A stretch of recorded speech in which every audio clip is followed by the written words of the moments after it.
Bismillahirrahmanirrahim. Assalamualaikum warahmatullahi wabarakatuh. Sahabat-sahabat, ketemu lagi ya dengan saya Dr. Arif G. Wiryawan di Dok Arif Podcast. Gimana kabarnya sahabat-sahabat semua? Semoga selalu sehat dan tetap semangat ya.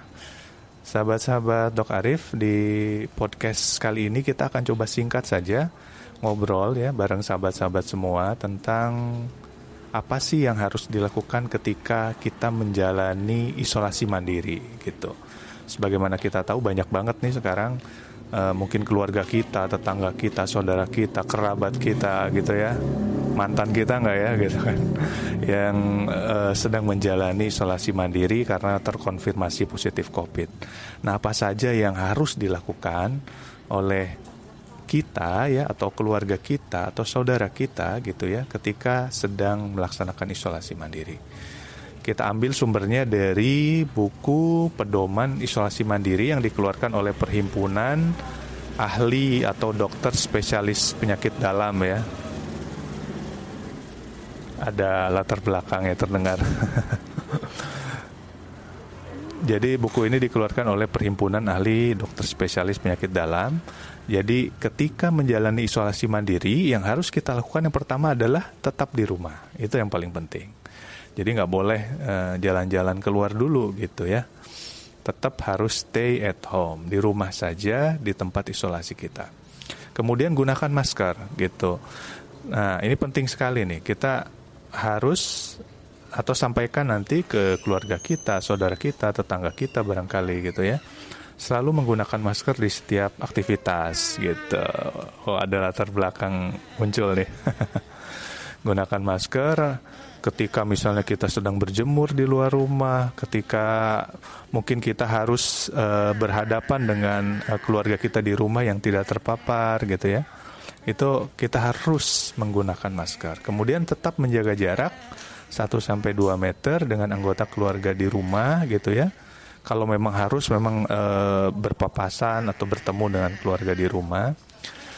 Yang keempat, rajin mencuci tangan gitu. Karena mencuci tangan ini salah satu cara kita untuk memutus nih rantai penularan dari COVID-19. Sambil ada latar belakang ya sahabat. Kemudian yang terakhir, menerapkan etika batuk. Jadi kalau misalkan ada gejala batuk atau bersin, ya oke, jadi lakukan etika batuk. Etika batuk itu ketika batuk ditutupi dengan tisu gitu ya. Kemudian jangan lupa dibuang ke tempat sampah atau kemudian menggunakan bagian dalam dari lengan atas kita gitu ya. Bagian dalam dari lengan atas kita kalau memang kita tidak ada tisu di sekitar kita. Tapi biasanya kalau isolasi mandiri kan ya kita siapkan ya, ada tisu di situ. Jadi mungkin kurang lebih seperti itu sahabat-sahabat Dok Arif.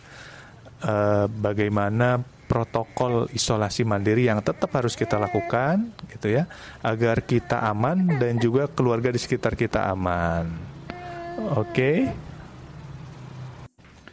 Oke, mungkin segitu dulu ya sahabat-sahabat, diskusi atau ngobrol-ngobrol ringan kita tentang apa yang harus dilakukan pada saat sedang menjalani isolasi mandiri. Silahkan di-share informasi ini.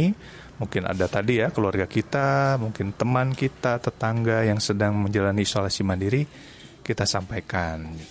Dan yang paling penting sebetulnya adalah tetap melakukan aktivitas peribadahan.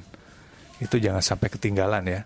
Karena aktivitas peribadahan, apapun bentuknya itu insya Allah akan menguatkan sisi mental kita ya, sisi psikologis kita gitu.